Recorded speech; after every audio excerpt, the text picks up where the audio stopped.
conclusion. Yeah. What did you think about the conviction of the WikiLeaks? Snowden. Well, I think that most of us have a different opinion, but I personally, WikiLeaks is a very controversial topic. I think that those will be talking about it on their presentation, but personally, I felt like the conviction of it kind of goes against the idea of freedom of speech, and as we consider that as a Western body, almost a moral absolute that everyone is entitled to that, it possibly might be wrong. Just a clarification, Edward Snowden Yeah, did it's not. Julian Assange. Yeah. Millions. Oh, never mind. Sorry. No, sorry. Yeah. Oh, that was really good, by the way. Good job. So I think you said in your conclusion that you were completely opposed to regulation, but since so I guess my question is, do governments have? I guess you would say no, governments do not have a right to regulate information. But since they do have the power to do that, what are kind of the responsibilities that come with that? And there's many conflicting interest groups maybe when it comes to spreading information, so how do you kind of reconcile that? Well, I do think that one thing that we need to make clear is that we were specifically saying that the regulation shouldn't have been allowed for India's daughter. We didn't really touch on all situations, but I think that we can agree that generally regulation isn't okay. I think that when you're dealing with the responsibilities of a government, yes, sometimes it might be for the country's best interest, but in this specific case, from what we've read on the reasons as why the government actually did it, it seemed like they were doing it more to protect themselves rather than to actually change, which we believe was necessary. Go ahead. I mean, I don't think there's ever going to be like a right and wrong answer, but I do think that it's important to like outweigh the benefits and the negatives.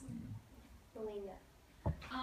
You discussed that the morals or the ethics of people are kind of influenced by culture, but I think this is just comment. It's not really a question, but I think to some extent you can also say that the education or the privileges that people have also influence their morals, because the people who are committing these kind of acts aren't necessarily the educated people.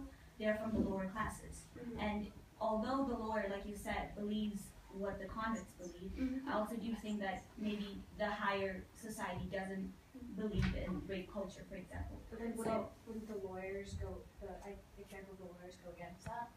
Right, that's what I'm saying, that there is, you did mention that the lawyers are educated and they are saying that they are still supporting it, but on the other hand, I'm also saying that there are higher societies, or not higher society, higher classes that don't agree with this rape culture, and it is because of the fact that they're exposed to other mediums and they're exposed to the world perspective that these lower classes aren't. No, definitely.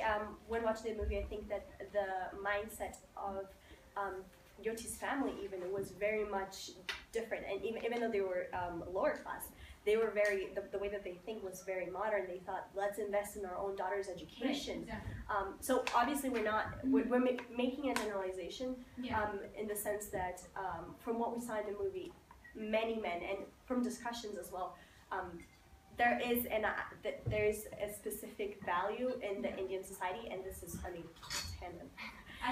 We're not as familiar with it, but from what we understand, there is kind of this ideal within the society. No, I'm just saying that I agree that culture does play an aspect in it, but I'm also saying that education and other factors also play a role in right. moral implications. Definitely. But one more thing I also think is that the idea of moral absolutism is that I think not only should it not be affected by culture, but I don't think it should be affected by the level of education that someone has. Like, I think everyone in the world should know that rape and murder are not okay, and I think that can be identified with just because of the emotions that you get from it.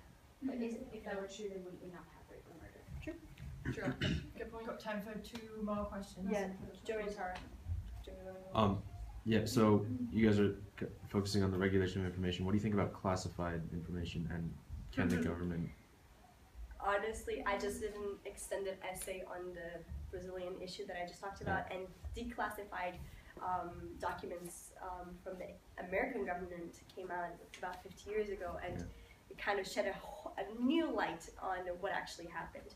So I think that it's a tricky issue, but if you're talking about what is fair. Everyone should have the right to know. That's what we believe. Yeah.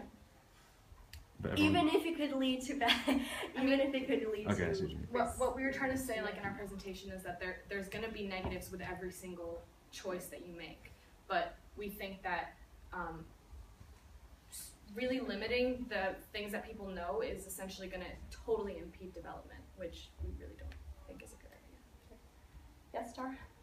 Wait, I just have two things. One builds on what Lillian and Joey said, Yeah. which was about, so you guys aren't making a distinction between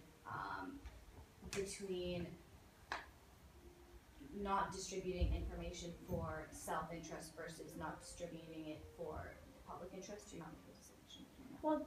Well, when you put it that way, then yes, that there can possibly be there can be a distinction. I mean, we specifically looked at just something that happened in the past, and everyone should have the right to know, because otherwise, how can you reach But I something? think people do know. Well, yes, but at the same time, this kind of brought back the issue.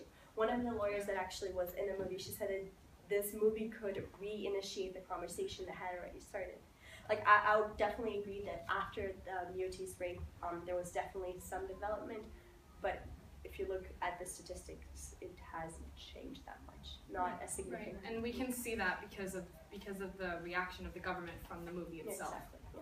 So. And And yeah, the second thing was just about what Melina said. And I did my TOK presentation on this idea of belief bias, and the thing that you said about, which is that you bring your own beliefs and how you view the world, and that, I think that really connects to what Melina was saying about education and about how these people are becoming educated, but they're still holding the same values, and they still, people can get the same education and mold it in different ways.